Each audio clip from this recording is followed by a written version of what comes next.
Hey, it's Fancy here again with something of a special edition of the news stream.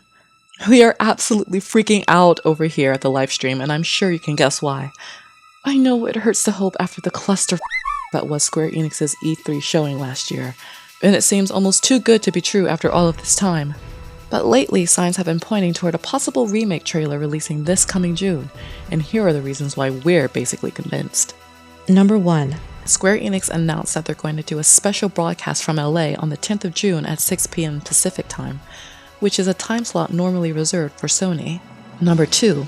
What is perhaps the weakest indicator but still exciting stuff is the hint of Mako green seen here in this promo image. Number 3.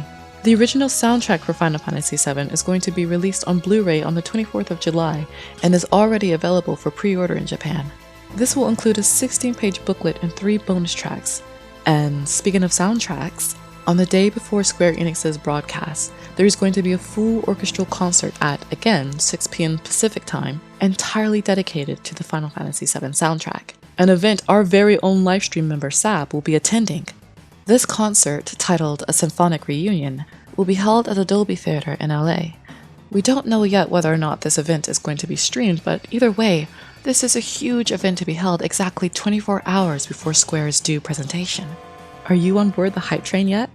You gotta understand there ain't no getting off of this train we're on until we get to the end of the line. In other news, Dad of Light, the Netflix series about a man who heals the relationship between himself and his father through playing Final Fantasy XIV together, is being remade into a film set to release in Japan on the 21st of June. The film will star Kotaro Yoshida and Kentaro Sakaguchi amongst others. That's heartwarming right there. Kinda makes you want to log in and play a bit of 14 with some friends yourself, huh? Well, now might actually be an ideal time whilst the Final Fantasy XV crossover event is still running. Any player level 50 and up can find Noctis in the city of Ul'dah, next to his broken down car. This sets the player off on a quest to get Noctis back home. Upon completion, the player gets a set of clothes similar to Noctis's, but if you were looking to snag his ride or his hairstyle, well, you'll have to work a little bit harder.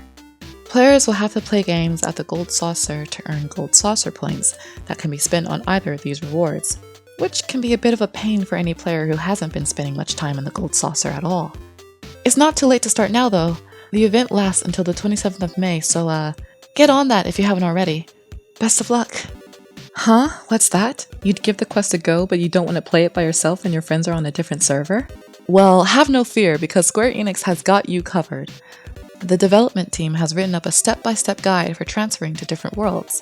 The perks of visiting other worlds include partying up with players and queuing for duties, using free company and PvP team chat channels, looking at housing, and joining player events. Pretty nifty stuff here, and transferring is easy peasy. You know what? I think I'm going to go visit my friends right now and... Oh, hold it right there. Whilst players were utilizing the new world visit feature on the 23rd of April, some of them were unable to reach their destination world and, in fact, were unable to log in for extended amounts of time due to error 1016. The team behind 14 claims to have since solved this issue, but be wary of it potentially popping up again, especially during times of high congestion. Maybe we'll save that outing for another time? Sugoku gomen ne. I don't want to be logged out of 14. Series director Tatsuya Nomura appeared at the Kingdom Hearts Orchestra in Tokyo to announce some upcoming DLC content. The title for now is Kingdom Hearts 3 Remind, with paid content including an additional scenario, a limit episode plus a boss, a secret episode plus a boss, and English VA options.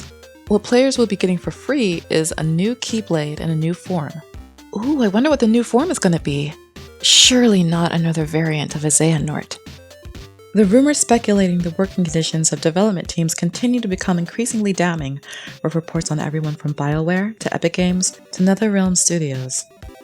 Management of these various studios are being accused of pushing 70 to 80 to 100-hour work weeks with little time off for staff, and sometimes for weeks on end.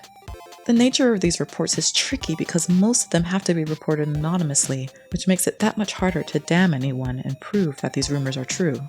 In the case of NetherRealm Studios, however, former devs are speaking out and attaching their names telling horror stories about everything from temp hires who would be worked for seemingly endless hours on a near minimum wage with zero benefits, to coworkers sleeping at the office because they are simply too exhausted to drive home.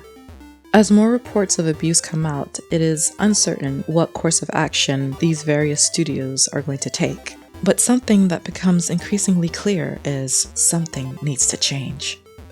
Lead system architect Mark Cerny confirms that Sony's next-gen PlayStation won't be coming out in 2019.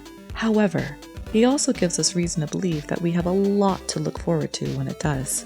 Referring to a system that's so much more than an update, Cerny tells us that it's going to introduce a whole new world of gaming.